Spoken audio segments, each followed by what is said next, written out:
Hello guys, हम पढ़ रहे हैं BSc final year maths first paper unit second chapter 4।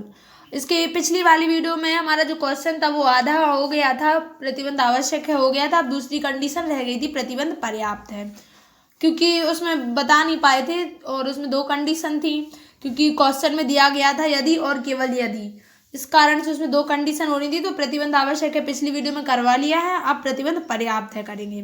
तो देखो, उसमें प्रतिबंध आवश्यक और पर्याप्त में उल्टा रहता है। जैसे कि प्रतिबंध आवश्यक है में यू तुल्यकारी भी, ये अपन को सिद्ध करना था, लेकिन इसमें ये दिया है यू तुल्यकारी भी होगा।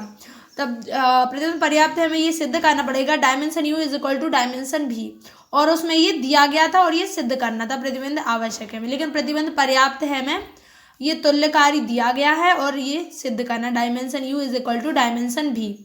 तो माना S is equal to alpha 1 alpha 2 alpha 3 alpha N V का आधार है। तो यू तुल्यकारी भी है, तो हम सिद्ध करेंगे कि S dash is equal to F of alpha 1 F of alpha 2। देखो इसका एस डैश, तो इसमें F of alpha 1 F of alpha 2 F of alpha 3 F of alpha N V का आधार है, ये भी सिद्ध करेंगे। तो ये सिद्ध हो जाएगा कि dimension U is equal to dimension V. ये कब सिद्ध होगा? जब इसमें दो एस डैश बी एफ का आधार होगा यदि, ये देखो यहाँ पे एस डैश बी एफ का आधार होगा यदि एस डैश एल आई हो, मतलब रैखिकता स्वतंत्र हो, और L of S dash is equal to V हो, तब हम ये सिद्ध करेंगे कि dimension U is equal to dimension V. ठीक है, तो फर्स्ट कंडीशन है एस डैश एल आई है।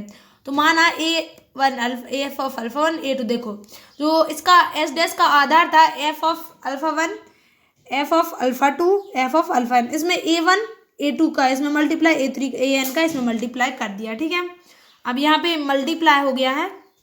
अब यहाँ से सबसे एफ कॉमन ले लिया, तो F A one alpha 1 A two alpha 2 plus ए3 alpha 3 plus A N alpha N, क्योंकि एफ समाकारी है। ठीक है, अब देखो यहाँ से कॉमन ले लिया, तो यहाँ पे अब इसको समाकारी है, तो क्योंकि इसके इज इक्वल टू 0 है, तो एफ ऑफ इसमें लगा कर और एफ इसमें लगा देंगे, तो A one alpha 1 A two alpha 2 A N alpha N is equal to 0 आ जाएगा, क्योंकि एफ एक ही है। तो इससे यह सिद्ध होता है कि A one is equal to A two is equal to A N ए0। ठीक है, S alpha 1 alpha 2 A N U का आधार है, क्योंकि एस डैश रैखिकता स्वतंत्र है। पता, क्योंकि यहाँ पे अपन ने ये सिद्ध कर दिया ना कि एस डैश एल आई है, तो ये जो आधार होगा ये यू का भी आधार होगा, क्योंकि भी का आधार तो ये है। ठीक है, अब सेकंड कंडीशन है L of S dash is equal to V. तो बीटा बिलोंग कर रहा है भी में, तो अल्फा बिलोंग करेगा यू में, such that beta is equal to F of alpha. तो एफ ऑफ ए1 अल्फा की value A one alpha 1 A two alpha 2 A N alpha N.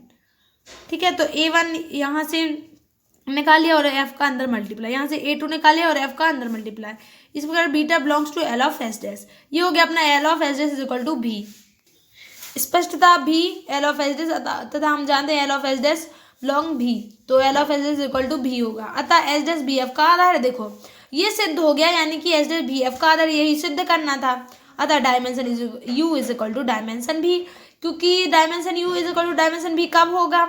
जब एस डैश एल आई हो और L of S dash is equal to V हो। तो ये दोनों condition अपन ने प्रूव कर दी हैं, अतः dimension U is equal to dimension V, ये हो गया अपना प्रतिबंध पर्याप्त है। ठीक है, ये था अपन का जो पिछला क्वेश्चन हमने पिछली वीडियो में कराया था, उसका पूरा एंड इसमें है। ठीक है, दोनों क्वेश्चन है और वो भी इम्पोर्टेंट है क्वेश्चन, प्लेलिस्ट में पूरे क्रम से दिए गए हैं, देख लीजिएगा। ठीक है, थैंक यू।